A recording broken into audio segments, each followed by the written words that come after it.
همدغه زوی دله بیا دا کوتک نیولی او بیا مونږ په خپل کور کې د بچي سره سراویه ساتو او د لور سره سراویه ساتو لور پرېږده ته وی پلان کوې باچا نه دی خو ډینګړې ته خپل ځان ته ول وګوره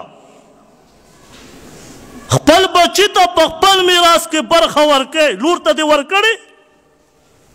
ته هم د اسلام دعوه کې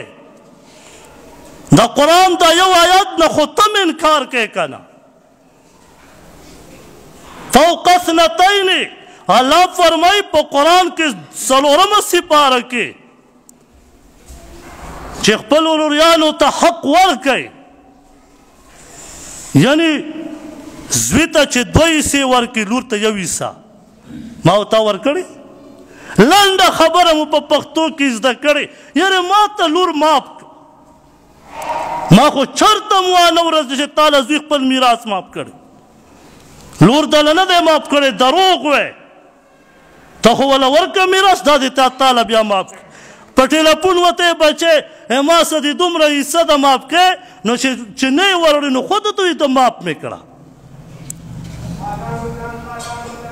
مونږ بیا بله خلک بدنامو ته د کور د وړوکي کور مشر یې ته په خپل کور کې د خپل دواړو بچو حق نشي پوره کولی یو مشر چې په مونږ مسلط شي او زمونږ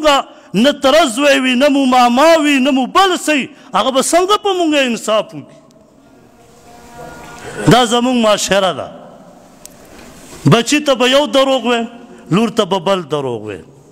بچي له به شی کور ته راوړم کېبېدم لور ته به دروغ ویم یاره بچی ستا حصه رانه هېره شوه دروغ ووایي والله فرمایي چې کله دې له زیری ورکړي د لور واذا بشر احدهم بالانثى ظل وجهه مسودا وهو كظيم وی د غصې نه تک تور شي چې ته ماله مبارکي راکړې او راته وي لور دې مبارک شه مبارکي خو خلک په زوی ورکوي ته خو چاله د لور مبارکي ورکړه ځه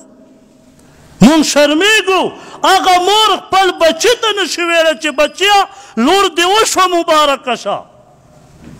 همدغه زوی دله بیا دا کوتک نیولی او بیا مولا ته راځي بچی مې نافرمانه دی تا پې لږې ډزې کړې وې چې پیدا شوی و او هغه لور